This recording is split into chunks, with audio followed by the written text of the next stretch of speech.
మహానాడు చూసినటువంటి ప్రతి ఒక్కరిలో కలుగుతున్నటువంటి సందేహం ఏంటంటే, తెలుగుదేశం పార్టీ కూడా మిగతా పార్టీలాగా కుటుంబ పాలనా పార్టీగా తయారైంది.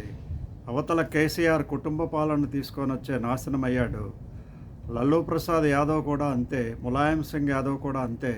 ఇప్పుడు తెలుగుదేశంలో అది చాలా ఎక్కువగా కనిపిస్తున్నది. పెద్ద నాయకుడు, చిన్న నాయకుడు వీళ్ళిద్దరిని మొక్కడాలు ఎక్కువైపోయాయి. అయితే చంద్రబాబు నాయుడు మొక్కడం లేదా లోకేష్ను మొక్కడం, ఎంత సీనియర్ లీడర్ అయినా సరే వీళ్ళను చూసుకోవడం చాలా అవసరమైంది. నేను తెలుగుదేశం పార్టీ బీసీ పార్టీ అని చెప్పుకోవడం కాకుండా దాని గురించి ప్రత్యేకమైనటువంటి తీర్మానాలు చేయడం, వాళ్ళను ఉద్ధరిస్తున్నట్టుగా ప్రజలకు నమ్మించే ప్రయత్నం చేయడం, అది బీసీలకు ఎంత మాత్రము కూడా నమ్మశక్యంగా ఉండటం లేదు.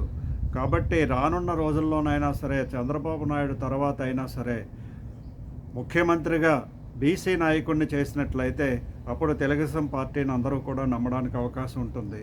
తర్వాత తన కొడుకు, తర్వాత తన మనవడు, వీళ్ళందరినీ వరుసలో పెట్టుకొని వాళ్ళ పార్టీగా రన్ చేస్తూ మేము ఏదో విజన్ ఉన్న వాళ్ళం, దేశాన్ని ఉద్ధరిస్తాం, ప్రైమ్ మినిస్టర్ నుంచి నిధులు తీసుకొని వచ్చి దేశం రాష్ట్ర యొక్క అభివృద్ధికి తోడ్పడుతున్నాం అనేటువంటి కబుర్లు చెప్పడం ప్రజలు నమ్మే స్థితిలో లేరు. కాబట్టి ఉత్తరాంధ్ర నుంచి తప్పనిసరిగా మంచి నాయకుని ఎంపిక చేసుకోవాలి.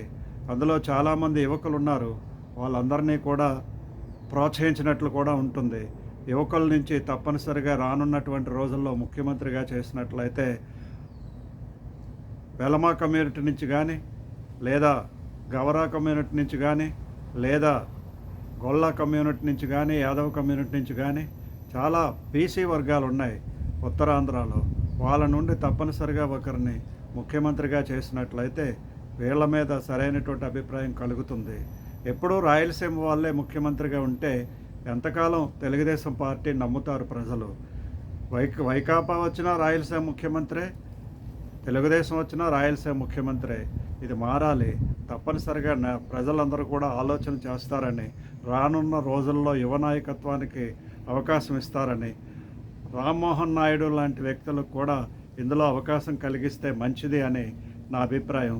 తప్పనిసరిగా ఈ విషయమే ఆలోచన చేసి రానున్న రోజుల్లో లోకేష్ అయినా గమనించి తను ముఖ్యమంత్రి కాకుండా ఎవరినైనా ముఖ్యమంత్రి చేసేటువంటి స్థితి, బీజేపీ ఏ విధంగా అయితే సీనియర్ నాయకులను పక్కన పెట్టి కొత్తగా వచ్చినటువంటి వాళ్ళని, ఎన్నికైనటువంటి ఫస్ట్ టైం ఎమ్మెల్యేలను కూడా ముఖ్యమంత్రి చేసిందో అదేవిధంగా తెలుగుదేశం పార్టీ కూడా ముఖ్యమంత్రిగా కొత్త వారిని నియమించి తన యొక్క నిజాయితీని నిరూపించుకోవాల్సినటువంటి సమయం ఆసన్నమైంది. జై హింద్, జై భారత్.